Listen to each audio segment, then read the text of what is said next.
I was just wondering, what would you consider to be the worst investment you've ever made? The worst investment I ever made? How long do you have? I received an email a couple weeks back from you, and it said that if I forwarded it to 20 people, I'd get $10,000. I still haven't seen the money yet. My favorite was they offered to cover my legal costs for just $1 a month. What do you think are some of the most important or most challenging societal issues that we face? I think the issues of equity. We got lucky tickets in life. We got a ticket that said American. We got a ticket that said intelligent. What is the best piece of advice you've ever been given? What did I tell you that impressed you the most? The world's richest billionaires, Warren Buffett and Bill Gates, give students advice on how to get a job, how to find success, and how to help change the world. Coming next on Buffett and Gates Go Back to School.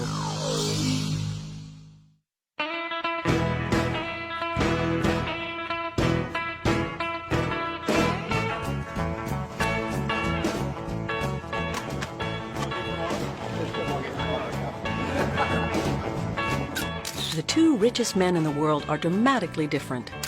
Warren Buffett earned his $41 billion the old-fashioned way, by investing in solid old-line companies that sell basic products: insurance, soft drinks, home improvement, and shoes.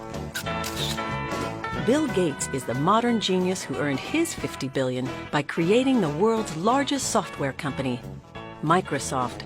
His innovative products include Windows, Office, and Xbox 360.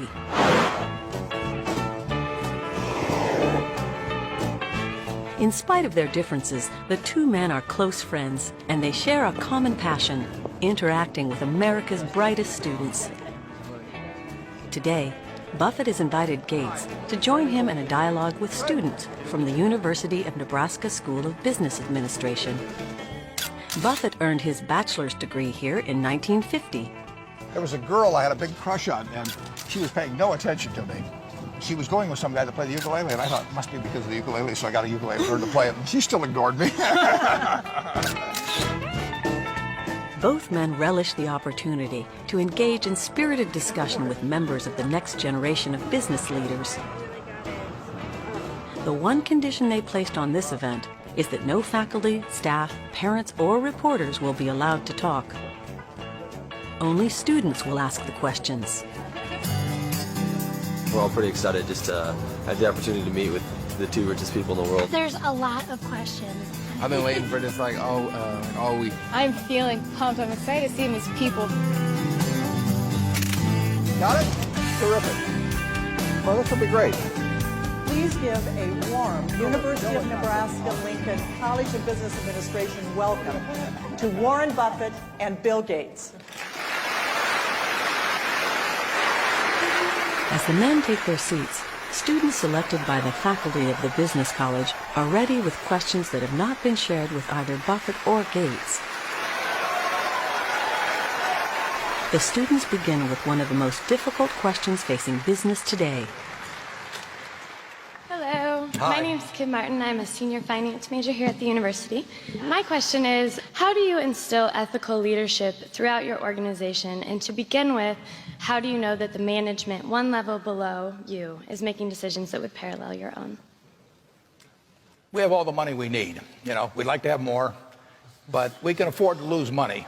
But we can't afford to lose reputation, not a shred of reputation. And therefore, I ask the managers, I ask them to judge every action they take, not just by legal standards, although obviously that's the first test, but also by the test, what I call the newspaper test. How would they feel about any given action if they knew it was to be written up the next day in their local paper, to be read by their family, by their friends, by their neighbors, written by a smart but kind of unfriendly reporter? And if it passes that test, it's okay. And I tell them if anything is close to the lines, it's out. And they can always call me if they wanted to check something. But if they call me, there's something wrong with it probably anyway. So, and that's about it. In Microsoft's case, our top management team, the majority of them joined us as right after whatever degree they got, if any. Now, our business in many ways is kind of simple. It's about writing great software. We sit down every year to go through the various things that people have to be careful about. We have products that have high market share. We do business all over the world. So there's some particular dictates, how you work with suppliers, gifts they might come forward with. But it's mainly the seeing these people in action that make us confident about their behavior. I should mention that I am the only college grad up here. I mean, yeah, I'll be taking my Harvard shirt off pretty soon because I didn't complete the whole course, so I didn't think I should leave it on the whole time. Well, they don't allow you to wear it more than half the day, as I understand it, actually. Hi, I'm Tara Steinbach. I'm also a senior finance major at the university. And this is for Mr. Gates. Since you joined the board at Berkshire Hathaway, have you considered possibly taking over for Mr. Buffett when he retires? I'm going to take notes on this one, if you don't mind.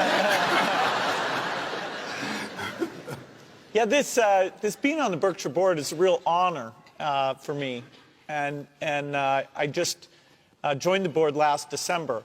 I have to say it's not very remunerative. I couldn't even make the flight out here on my Berkshire director's fee. I didn't hear that part. But Berkshire's been organized in a very unique way, and of course very different from my business experience, which is all really related to software and what goes on there. So I'm looking forward to being a good advisor, making sure that Berkshire's grooming people for whatever succession eventually has to take place. But it won't be me.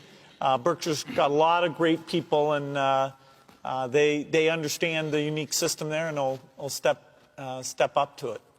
We pay our board, our directors, $900 a year, and I really would like to pay them more, but Bill's so far ahead of me on that Forbes list already. I don't want to give him any ammunition. And seriously, we're very, very lucky. I mean, there are people that would pay anything to have Bill on their board, and it's a real act of friendship that he has come on the Berkshire board. It takes a lot of time. If the rewards are there, they're only psychic, but to have him there, you know, with the small difference in our ages, makes me feel very good. I'm the older, actually. I just explained it. It makes me feel very good to know that I've got people of both of the quality and the experience and everything else to make that decision when I'm not there the next morning. So I'm very grateful. Okay, thank you. Here it comes. Yeah. He's got it. Bring out his high school.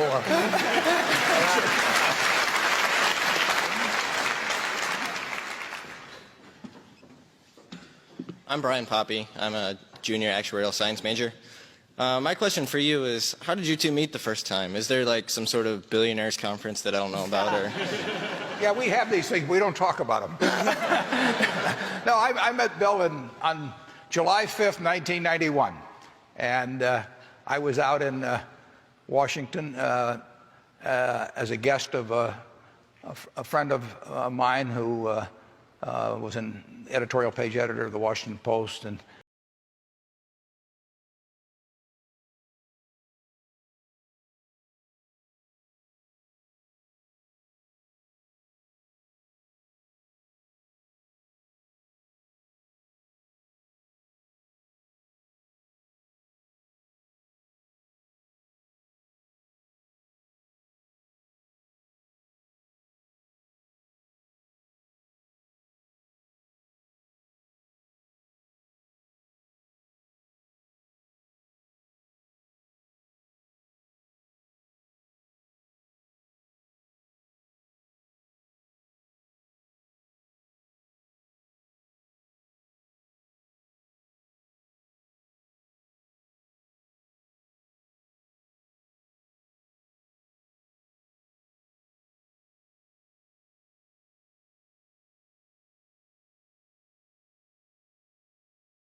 Well, Xbox 360 is a pretty good step. It's sort of the first of a generation of what we call high-definition games, where the realistic vision that you get is almost like reality. The other big thing is we want gaming to be more social, so this idea of live, where your friends can get on and you can have spectators and contests and make it into a very social activity. But we think we can draw in people who are older, people who are younger, more women into it by having more variety of these game types. Now, every 4 or 5 years, there'll be a new game. So after Xbox 360, I don't know what we'll call it, 720 or something obvious like that. You don't have to go out much further until the visual realism is so good that it's like trying to improve CD audio. There are ways of encoding audio with more resolution than a compact disc, but people can't tell the difference. So a lot of it will come back to the creativity of those game developers. We will start to have cameras and speech recognition, so you'll be able to talk to the game instead of just using the triggers. You'll be able to take, a bat or a golf club, and our camera will watch what you're doing. And so it'll be a bit more like a virtual reality thing in terms of reacting, and then it's seeing exactly how to respond to that. Hi, my name is Pamela Bracey. I'm a senior marketing major here at the university. And if you guys decided to drop a $100 bill, would you bother going back to pick it up, or would you let a lowly college student like myself go get it? If he drops 10 cents on the floor as he walks out and he doesn't pick it up, I'll pick it up.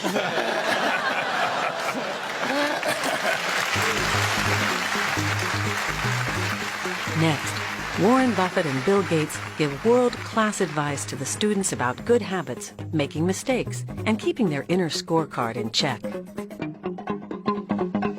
Hi, my name is Nicole Brockhoft, and I am a senior business administration major here at the university. And I was just wondering, what is the best piece of advice you've ever been given, and how has it impacted your personal or professional lives? What did I tell you that impressed you the most? Actually, I can answer that. When first I met Warren, we were talking about getting together and doing something again, and he pulled out his calendar, and the pages were so blank. And I said, wow, you've managed to avoid getting tied into a lot of kind of meaningless activity. And Warren said, yeah, you have to be good at saying no and picking the things that really make a difference. And that's one of many things I've learned from Warren, but that's one of my favorites, and so I can blame it on him whenever I'm turning things down. Yeah, well, I told him that was it. The truth is I don't get invited anyplace. I think that, I got an awful lot of good advice from my dad, and he didn't lay it on me. I mean, he just, you picked it up from him, but there was never any of this, do this, do that type of thing at all. But I think he really taught me that it's more important in terms of what's on your inner scorecard than your outer scorecard. I mean, some people get in a position where they're thinking all of the time of what the world's going to think of this or that instead of what they themselves think about. And if your inner scorecard, if you're comfortable with that, I think you're going to have a pretty happy life. And I think the people that strive too much for the outer scorecard sometimes find it's a little hollow when they get all through. I'm Mary Reiser. I'm an accounting major. I'd like to know, we all consider you to be the financial business experts, and we look to you and follow your lead. But when you need advice and feedback about an idea or decision, I'd like to know, who do you go to? Well, usually I look in the mirror. To be perfectly honest.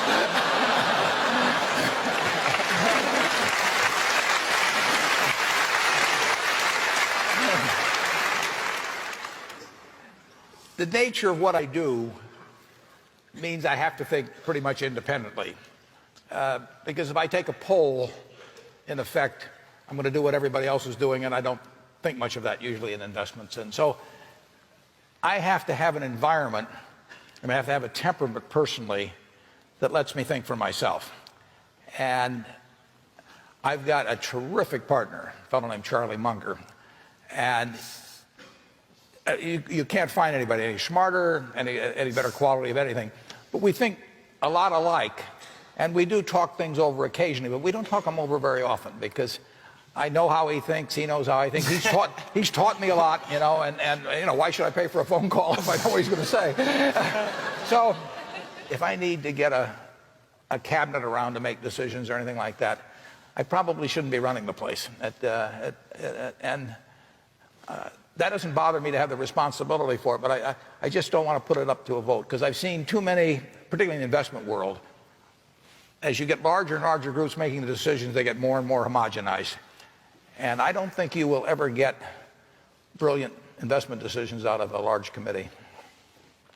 Yeah, for me, probably the most important decisions I make are a lot like when I pick what technologies the company's going to bet on. Those are a bit like Warren's, where you really have to be willing to be contrary, to leave some things aside and to go into some places that aren't very hot.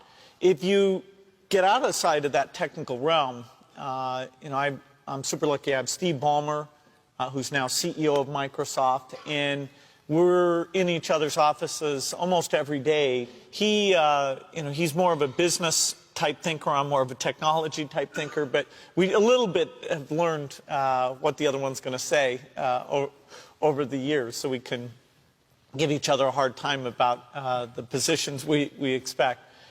Outside of that, if I had some really tough decision, I'd talk to my dad, I'd talk to Warren, I'd talk to my wife Melinda. So I have enough people that know me and actually know where my judgment isn't its strongest, where I might get overexcited about something or, you know, forget to think about something. And so they're good at correcting, particularly Melinda, good at correcting whatever those blind spots are. And I think it's good to encourage your friends and advisors to really give them that license. You know, I can go to a party and forget to say hello to various people or something. That's a very minor example of my blind spots. Not to the hostess. Well, Melinda would help me do that. Yeah, she would, so, yeah. So, you know, a small number of people that you can turn to on certain key things is a great asset. And incidentally, at Berkshire, Bill has an integrated business. We have this diverse group out there.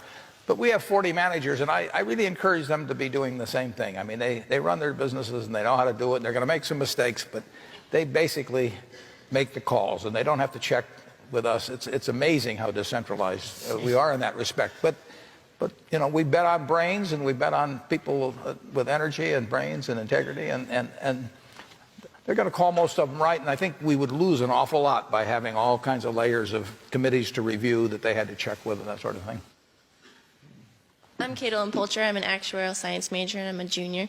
And you both have several managers working under you, so I was wondering what are some steps that a new entrant into the job market can take to accelerate their journey towards an upper-level management position?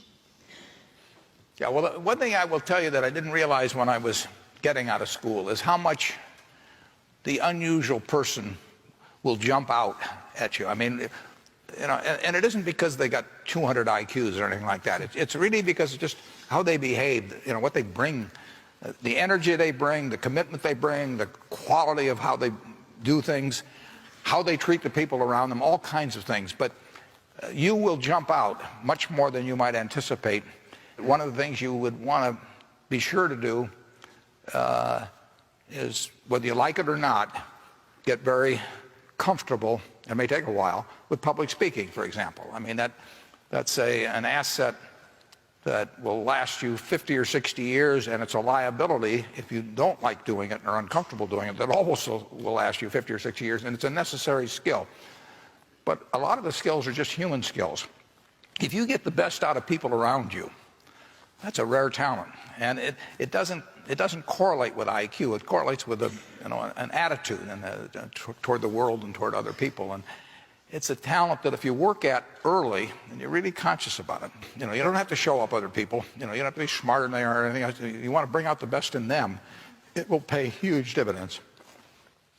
Certainly in the business Microsoft is in, the opportunity of an employee after they've been with the company, even say 3 years, people can start to rise. They can rise because they are good at strategy, and that's mostly writing things. They can rise because they're leaders of people. They can rise because they're an individual contributor. And we try to have career paths that are good for each of those things. The ideal person, to be frank, is somebody who's good at all three of those things. And as you get high up in the organization, the jobs really demand great individual thinking skills, being great with people and great with strategy. It's always stunning to me, given how many smart people there are, and in these individual buckets, there are quite a few people. But when you want that combination, it's rare. And I don't know why it is. It's possibly if you're a good individual contributor that you're given so much slack that you're never encouraged to reach out to other people and get their ideas. But the people who have that right combination, or if they're not good at one of those things, they partner up with someone and draw that missing piece out. Those are very rare. So whenever we're looking at top spots, you know, if we could find more people like that, it'd be a fantastic thing. My name is Ryan Menlick. I'm from Omaha, Nebraska. I'm a senior accounting major. And my question, Mr. Gates, is I received an email a couple weeks back from you, and it said that if I forwarded it to 20 people, I'd get $10,000. I still haven't seen the money yet. How do you think you got to be #1 on that list? Yeah, I get a lot of that spam email myself. My favorite was they offered to cover my legal costs for just $1 a month. So I'm trying to track those people down. No, but in all seriousness, when you were just beginning your career, what sort of things do you think made a big impact in your success? What habits did you develop, and kind of what sort of things could you pass on to us as younger people? I had one habit that I developed when I was at college that was actually a very bad habit, which was I like to show people that I didn't do any work and that I didn't go to classes and I didn't care. And then at the very last minute, like 2 days before the test, I'd get serious about it. And people thought that was funny. You know, that was my positioning, the guy who did nothing until the last minute. Then when I went into business, that was a really bad habit, and it took me a couple of years to get over that. Nobody praised me because I would do things at the last minute, and I tried to reverse to students I didn't think that highly of, who were always organized and had things done on time. I'm still working on it, but procrastination is not a good habit. Bill can change clothes in the car. I mean, that's why we don't insure him at Geico, incidentally. But he has a little of that habit left still. But the habits you develop, and I go back, the other thing is have the right heroes. I mean, I've always been lucky in that respect. And if the people you look up to are going to form your vision of what the world, you know, how you want to be in later life, and well, I'll give you 2 pieces of advice. I'd invest as much in myself as you can. I mean, you're your own biggest asset by far. I mean, you've got all kinds of potential. All the people in this room, you're lucky to be in this country, gotten a good education. But most people go through life using up a very, very small part of their potential. And so anything you do that invests in yourself, that's the best investment you can possibly make. And then I would follow my passion. I mean, whatever turns you on. You know, I was lucky. I found something early that turned me on. But you don't want to take a job just for the money. You don't want to take a job for an organization that you really don't feel good about, or work for people that you don't feel good about. You really want to be excited when you get out of bed every morning. And it won't necessarily be the job that you have 10 years later, but you'll be learning so much as you go along. And you know, I took a job with Ben Graham, my hero, and it, you know, I never asked the salary, and I found at the end of the month when I got my first paycheck what I was earning, because I just knew it was the right thing to be doing. So I would follow your passion. My name is Elizabeth Vineyard. I'm a senior marketing major. I guess my question is, hearing about the globalization of business, being a small business owner myself, I wonder how you see that affecting the small business sector. I don't think most small businesses, as I think of them, I don't think it's going to have that much effect on what you do. I mean, if you're bringing something to your customer that they want at a price that makes sense for them, you know, you're not going to be undercut by whether somebody's doing something in China or India on a small business. I mean, when I think of the small businesses I deal with, they do not have a problem with globalization. If you've got a major textile business or shoe business or furniture business, you're going to be very much affected by what's going on around the world in terms of production costs.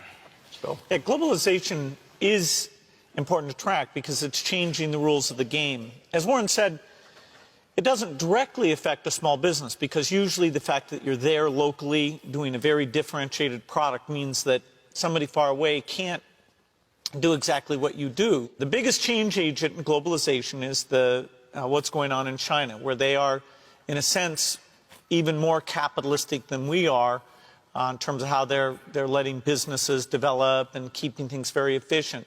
And so I think it's very important, no matter what career everybody here is going into, to look at China as a change agent, think about globalization, and then thinking about these indirect effects on the opportunities for the companies you work for. I think that will be very important. Hi, I'm Marissa Pont. I'm a senior management major. Obviously, as a public, what we hear most about are your successful investing in ventures or the new products that you develop that work out. I was just wondering, what would you consider to be the worst investment you've ever made? The worst investment I ever made? How long do you have? I've made some very bad ones, but that doesn't really bother me. It may bother the shareholders, but that's another question. You're going to make mistakes in life. I mean, there's no question about it. You don't want to make them on the big decisions, who you marry and some things like that. So there's no way I'm going to make a lot of business and investment decisions without making some mistakes. I may try to minimize them. I don't dwell on them at all. I don't look back. The biggest mistakes are the ones that actually don't show up. They're the mistakes of omission rather than commission. We've never lost that much money on any one investment. But it's the things that I knew enough to do that I didn't do. We have missed profits of as much as maybe $10 billion in things that I knew enough to do and I didn't do. Now, the fact I didn't buy Microsoft way back is not a foregone opportunity because I didn't know enough to make that decision. But there have been other investments where I did know enough to make the decision, and for one reason or another, I either didn't do it at all or I did it on a small scale. I was sucking my thumb when I should have been writing checks, basically. And those don't show up. There's no place where it shows missed opportunities, but I've missed some big ones. The triumphs in life are partly triumphs because you know that everything isn't going to be a triumph. And I would never get too hung up on mistakes. I know a lot of people that really agonize over them, and it just isn't worth it. I mean, tomorrow's another day, and you live it forward and just go on to the next thing. I think in Microsoft's case, the biggest mistake is where we miss something that's coming along is going to be huge.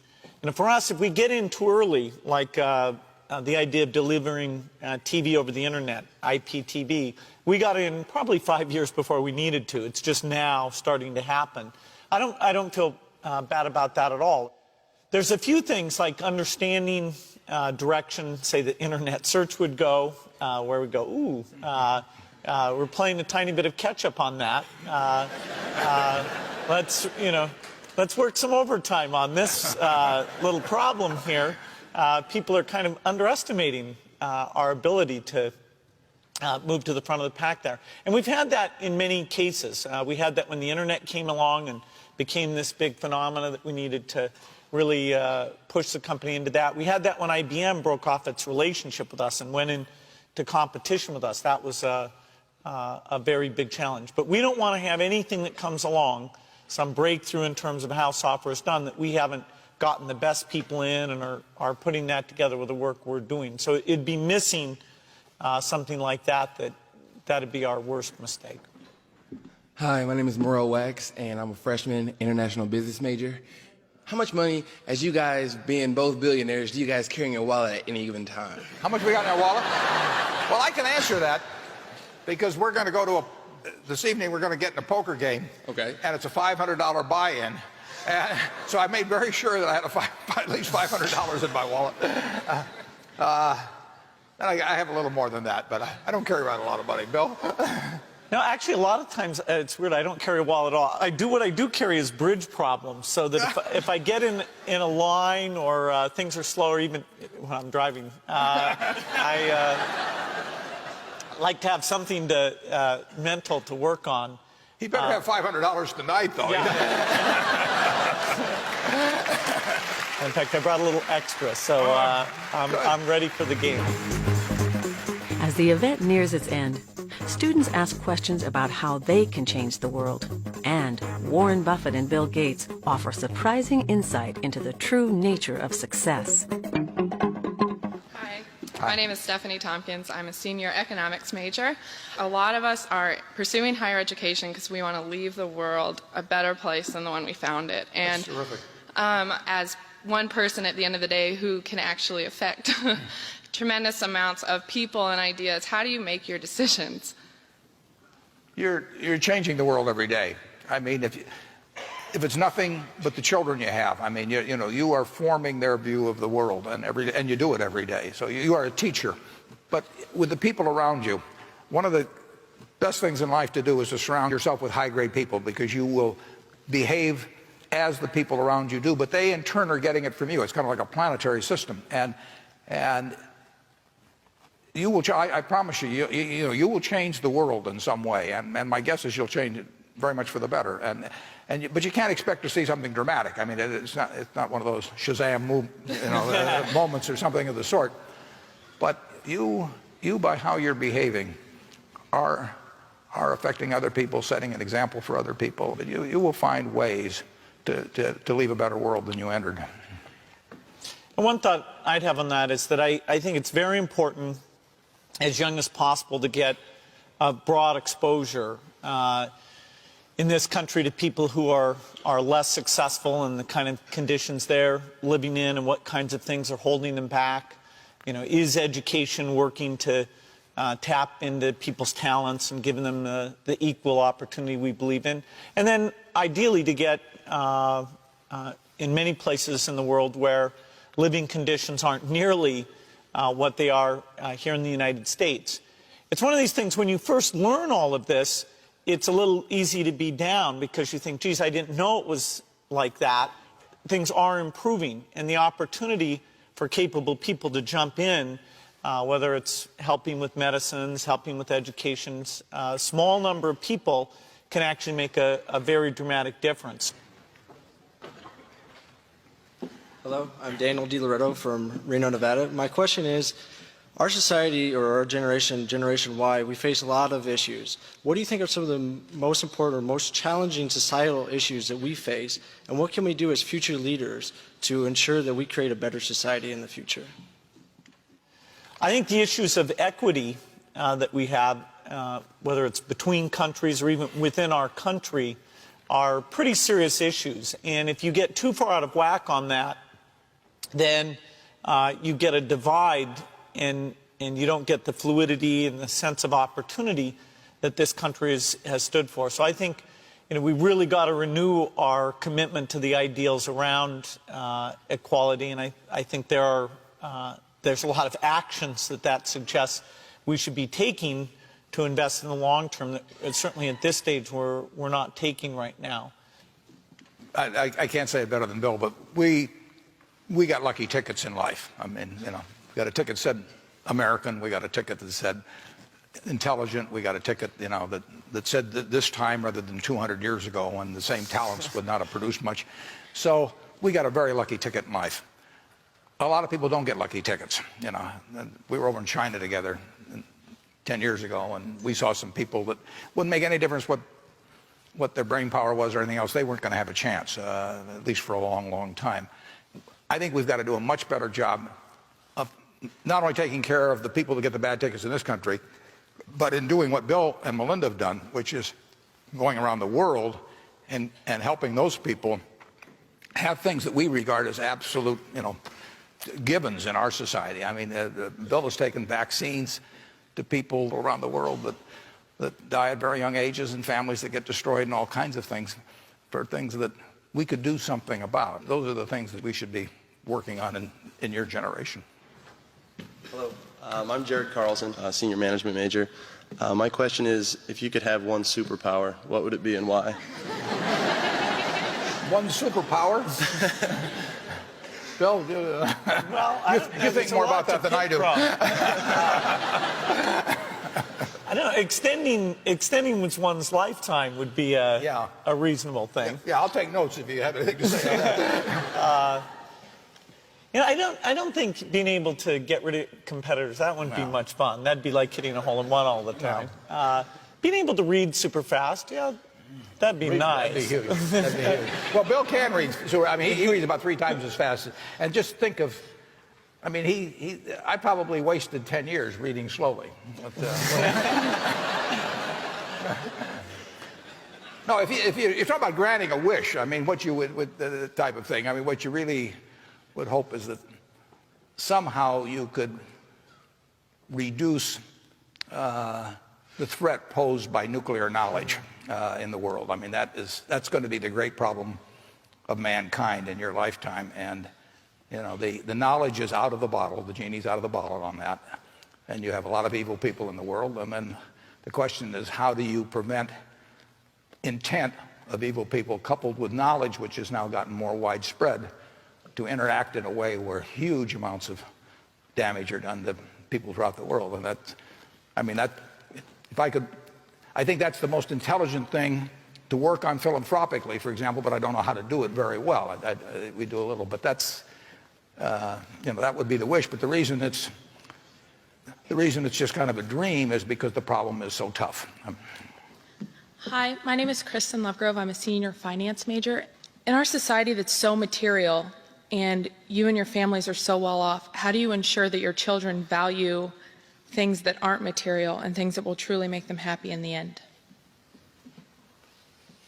Well, I was a little lucky in that respect, in that my kids didn't think I was rich. And I wasn't rich for a while. I mean, but even after I was, we lived in the same house. There's only one house they've known in their life in terms of a primary home, and they went to public schools in Omaha, and we lived in a neighborhood where, and we still do, where the average income is probably more or less average for Omaha. So they really didn't have that problem. My kids didn't even know what I did. I mean, probably because I couldn't explain it very well, but they did not grow up in a rich environment. Now Bill's situation's different, and just in terms of being a celebrity and all of that sort of thing, and that came late enough with me that it didn't really pose problem for the family. But it has to be it's a significant factor, and I'll turn over to Bill. Yeah, I can verify what Warren said about his house. I was very excited to go visit, think, what has he done? What amazing things is he going to have? And I went into his dining room. He didn't even have seats on the chairs. And he didn't even know they were missing either. So I don't... There's no hurry on these things, Bill. I mean... I think it is tough, and perhaps particularly so when children grow up and have a very nice house and they think, what are the real limitations? I do think there's some very basic things around giving them an allowance at a young age and sticking to that and having them decide, okay, you want to buy a candy bar today, that means you can't buy one in the future, and start to figure out that there are real limits.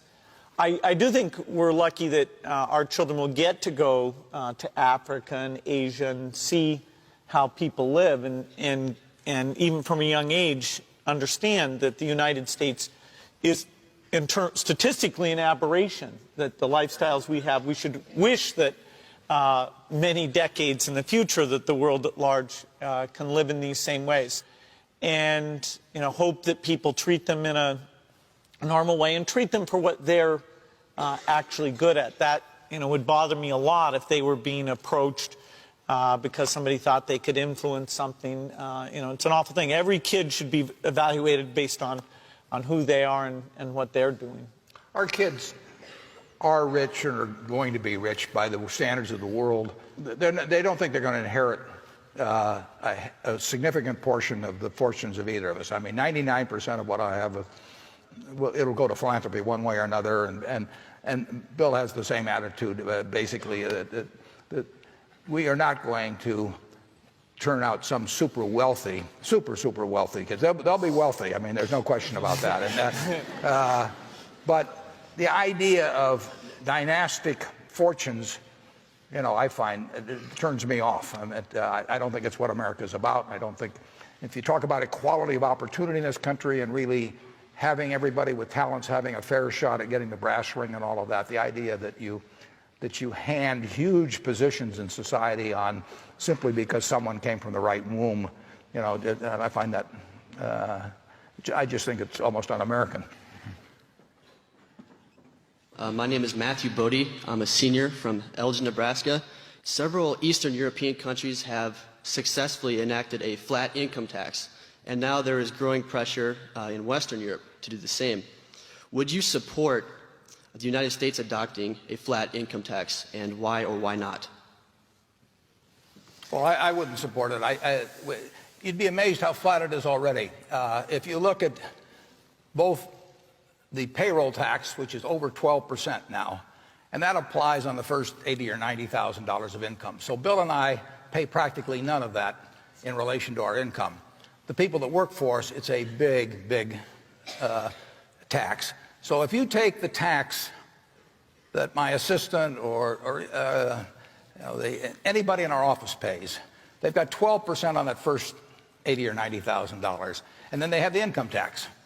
And their tax rate, literally, in many cases, is not, well, it's the same and maybe even higher than my own tax rate, since they cut the rate on capital gains to 15% and dividends to 15%. So what has gone on in this country in the last, well, in very recent years, is a huge benefit to the very rich, and not that much relief to people down below. And people, when you read about tax rates, they usually leave out the payroll tax, and they don't refer to this 12 and a fraction percent. So we have come, in my view, to a taxation system that's much too flat in this country, and frankly, I think that Bill and I should have a higher tax rate on the income we get. We pay a lot of taxes, but it's really at a very low rate, and it's a rate that's less than half the tax rate that I was paying 25 years ago when I was making a lot less money. They have really taken care of the rich.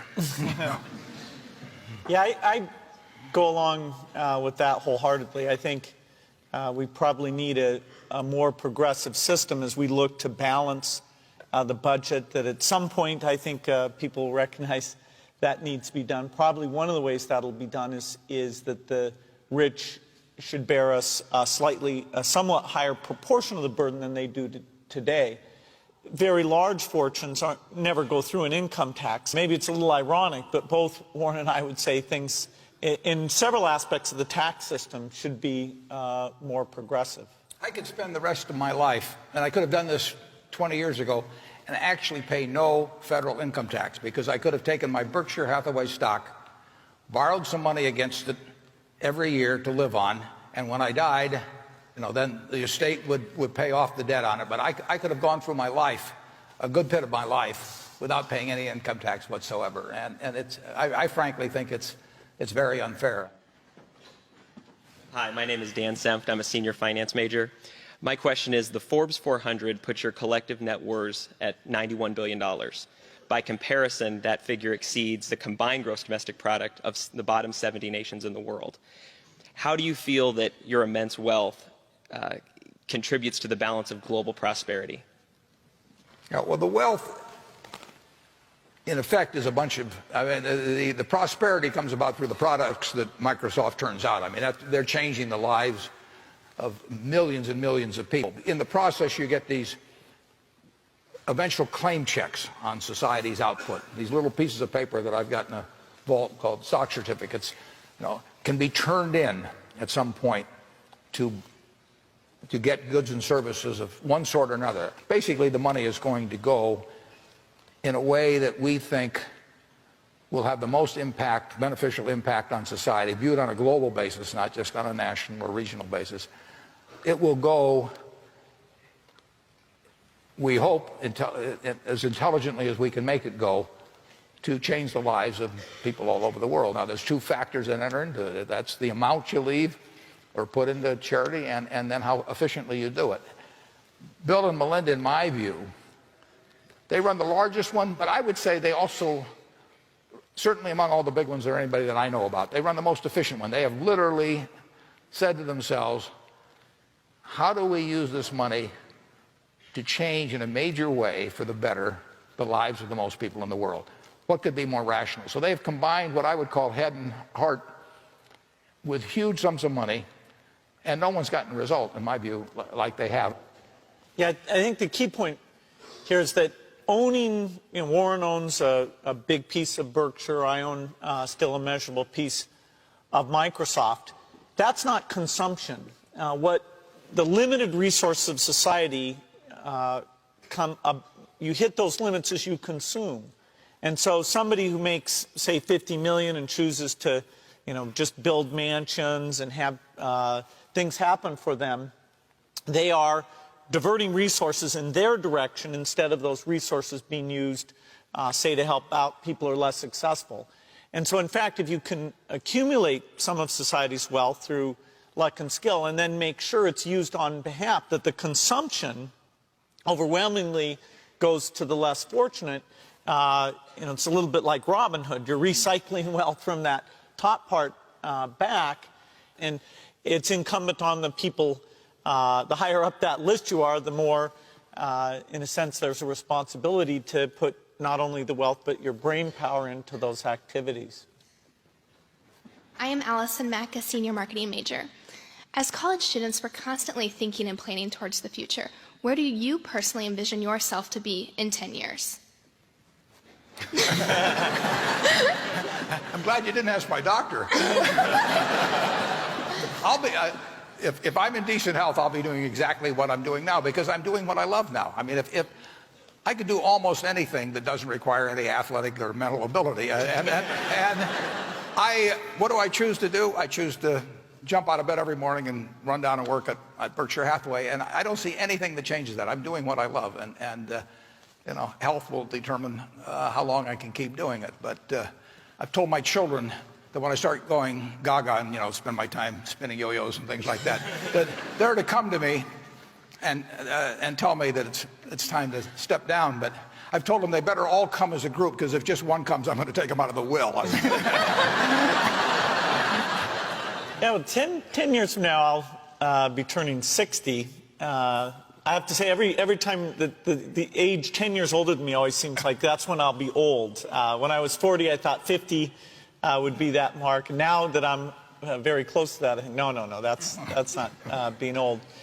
My life's work in terms of creating a company is certainly around Microsoft. Over the next 10 years, my balance between the time I spend on philanthropic things versus my full-time job will switch somewhat in the favor of doing philanthropy, spending more time on that. It does mean I need to get one of the great young people at Microsoft to sort of get on the hot seat of setting the product strategy, which is a great part of my job. I love my job. It's an amazing job. I'll always be able to have some mix of Microsoft and then a bit more philanthropy. Hello, my name is Paul Turnus. I'm a senior business administration and music major from North Dakota originally. I was wondering, what is your definition of success, and what has been your largest non-business success in life? Well, we played ping pong against a 9-year-old girl in San Francisco. 2 weeks ago. Her name's Ariel. Yeah, how many points did you get? She got Bill got more points off her than I did. I thought I was pretty good, too. And this little 9-year-old, she's disgusting. She should have been in bed. She totally cleaned us. No, that was a little humiliating. I'd say in my case, my goal for success outside of work is definitely raising a family. Just getting started with that. And I think there's some unique challenges of when a parent is very visible and has money and things like that. It's not easy in any case to raise kids the right way. But I'd say I hope to be successful at that. So far I haven't caused them any damage. They seem to be doing okay. We get a lot of people that want us to adopt them. I mean, He's working on his children, I'm working on my great-grandchildren, but otherwise we got the same approach. I would say this in terms of success. This will surprise you. But I would say I've never known anybody that got to my age or close to my age that had lots of people that loved them that felt anything other than a success. I mean, you have lived a successful life if, as you get older, the people that you hope love you do. And that includes your family, your business associates, all kinds of people. And the converse of that is that I know people enormously wealthy, you know, they get schools named after them, and they get dinners in their honor, all that sort of thing. And the truth is that nobody thinks a thing of them. And I have to believe they know that, and that everything gets quite hollow in their life at that point. And they've got all these markers, and there's people on the Forbes 400, you know, that are in that category. And I won't name names. But it's, I can't think of anyone I've known, and I've known some, you know, a lot of people by this point in my life. I've seen them in very ordinary jobs, all kinds of situations. If the people around them love them, they feel very successful. Thank both of you so much. We appreciate you coming. With the final question of the evening answered, Warren Buffett and Bill Gates prepare to leave the stage, but not before shaking hands with all of the students who took part in the event. Okay, thank you. Yeah, okay, you're terrific. Good, you're okay. Thanks for coming.